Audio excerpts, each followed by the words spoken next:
People tend to believe that the Indian car market is very tricky, very difficult to figure out.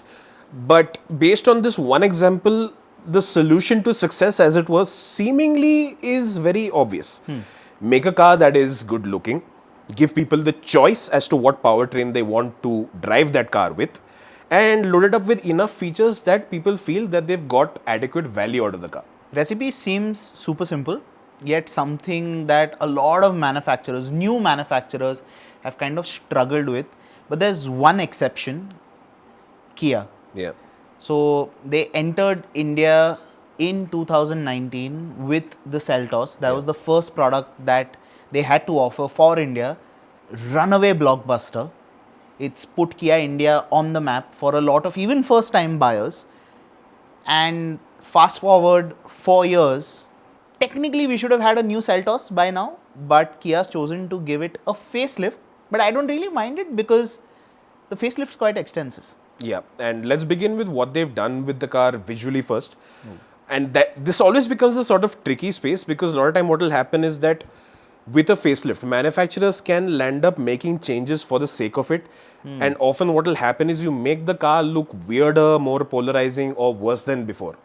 That is simply not the case here because what they haven't done is mess with the core design of the Kia Seltos, which was always a good looking car. What they did was just tweak the garnishes enough that it looks, one, better, two, newer. And with the kind of changes that they've made right now, it's gone from looking slightly dated in the segment, obviously a function of when it was launched and how much time has passed since, to now being, in my opinion, one of the most modern looking cars in the entire segment. Right. What they've effectively done is taken bits and pieces that they know work and just made it better. Now you look at the headlamps, for example, the basic shape and size remains roughly the same, right? But you get more prominent daytime running lamp elements. You get dynamic turn indicators. That grille is larger. The air damp's larger. It feels a little more rugged. Over to the side, both on the GT line and the X line, you now get 18-inch alloy wheels that were earlier limited to the X line. But for me, the best angle to view the Seltos is maybe the rear or the rear 3/4 because that way the Seltos gets to show off its new connected tail lamp. And sure, there is a family connection with the Karens there in the way it looks. But I really like the lighting elements, the almost Autobot-y nature. Yeah, those little grids. Right. It looks futuristic. It looks digital without seeming like a mishmash of sorts. Like the Verna is a great example of this. I'm deviating a bit. But anyway, so overall, it's a very cohesive design. Yeah, and speaking of cohesiveness or consistency, they've also managed to maintain that Kia-ness or Kia Seltos-ness with the entire variant lineup. Because I saw the brochure and I'm like, oh my god, what am I reading? How much do I have to read here? Because I believe there is a department both at Hyundai and Kia that is dedicated solely to confuse customers. You just had to leak our WhatsApp chats, no? But I think a lot of this has to do with how much choice there is with the Seltos itself, and that can lead to some confusion when it comes to the variant range because this car has got 8 monotone colors, 2 dual tones, 1 matte finish which you get with the X, very good looking color. There are 3 different engine options. There are 3 variant families, as it were, with the Tech line, GT line and X line. There are 5 different transmission options, 5 wheel designs, 6 interior upholstery options, and all of this is divided under 7 main variant lines: the HTE, HTK and K+, HTX and X+, GTX+, and the X line. I have one question. What? How did you memorize all of this? Totally not while looking at myself in the bathroom mirror, making sure I would get this right. But all of this, let's face certain facts. Maybe this is a little bit of exaggeration for effect with the confusion. If you sit down with it and focus a little bit, it'll seem simpler. But yeah, on first impressions, it still feels like I'm wondering, am I trying to buy a car or am I trying to launch a nuclear warhead?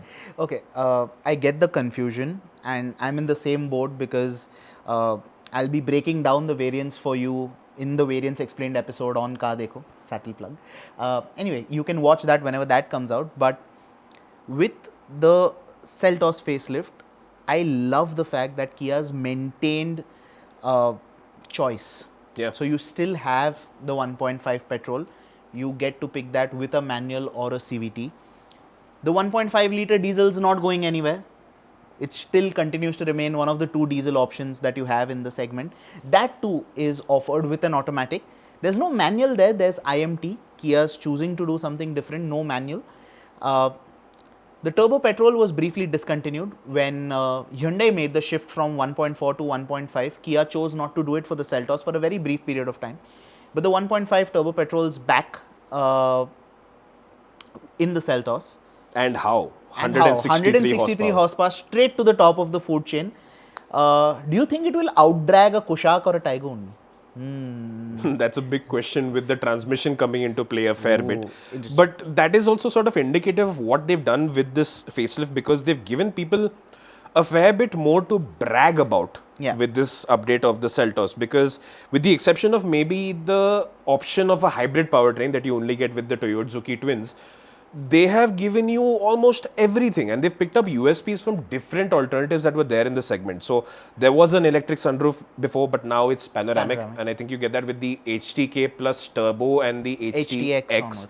And Amay also said when he experienced the car at the launch itself that, you know, often we wonder what is the point of a panoramic sunroof, it has disadvantages and whatnot. But when you have that in the car, it does enhance the sense of space inside the cabin. It does make the car feel like it's larger on the inside.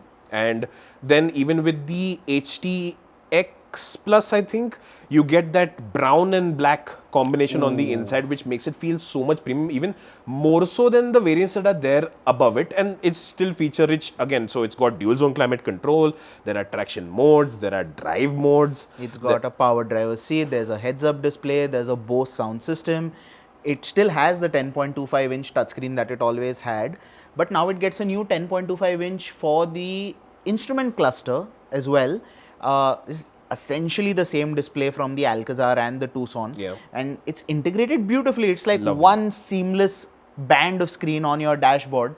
And what more do you want in terms of features? But the bigger highlight for me in all of this has to be the inclusion of ADAS. Correct, because now with the top of the line Seltos, you're going to get autonomous technology that is going to include adaptive cruise control.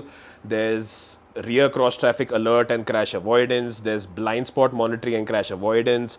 There is front collision detection and avoidance. And there's also lead vehicle departure alert, which makes for my favorite acronym of any car feature. And that does raise some questions though, that, I mean, the first question that comes up is how India friendly is this ADAS system going to be? Right. And that is something we'll find out at the drive review itself. But if the Verna setup is something to go by, if they can get it in a similar vein, that's definitely going to be a net positive.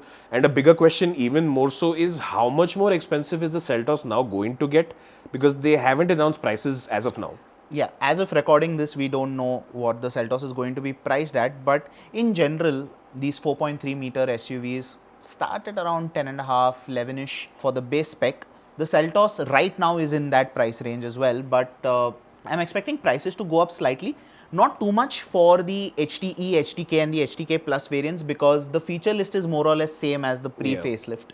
But given it's an update, it's a slightly newer car, it might just land up in the 11.2 to 11.4x showroom for the base spec version.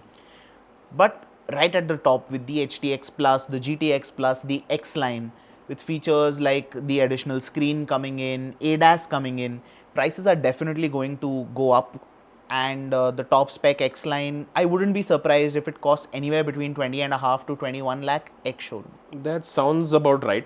But I mean, apart from all the highlights that we've spoken about right now, the car is still fundamentally the same. So the space and practicality quotient with the boot of the cabin, that doesn't really change except for the panoramic sunroof maybe enhancing the sense of space on the inside. It was already one of the most premium feeling cars on the inside. I feel this pain even more so as a Grand Vitara owner, but that continues in that theme even right now. And even the ride, initially when they had introduced the car, yes, the ride was quite stiff, but through the production life of the pre-facelift model itself, they fixed that, they tweaked that. And if they can continue with that, it will also be just as comfortable as before. And importantly, you don't have to go all the way up to like a fully loaded variant to drive home in a car that is well loaded, well rounded, and something you can, look forward to driving every time. See, well loaded, well rounded, all of that, it most definitely is. But there is one really big elephant in the room, and not us, crash test safety, right? So Global NCAP had crash tested the pre-facelift version of the Seltos. It scored an average 3 out of 5 stars for adult occupant protection. The tests have gotten stricter since then. Yeah. Right? And scoring a 3-star is not as easy. Now Bharat NCAP is coming up. The regulations are very similar to what we have at Global NCAP already. And I'm hoping for a package that is so sorted otherwise. Kia does something to reassure owners saying, hey, this is proven to be safe in a crash, right? So that's the long and short of it. That is the Kia Seltos facelift for you. What do you think about the facelift? Let us know in the comments. If you've got any questions, we will be driving the car by the end of this month. So please leave your questions down in the comments. Tushar and I will get to them. If you want to call us names, if you want to argue with us, you can do that as well. Don't forget to follow us on Instagram. That's it for this video. We'll see you in the next one. Thank you so much for watching. Bye-bye.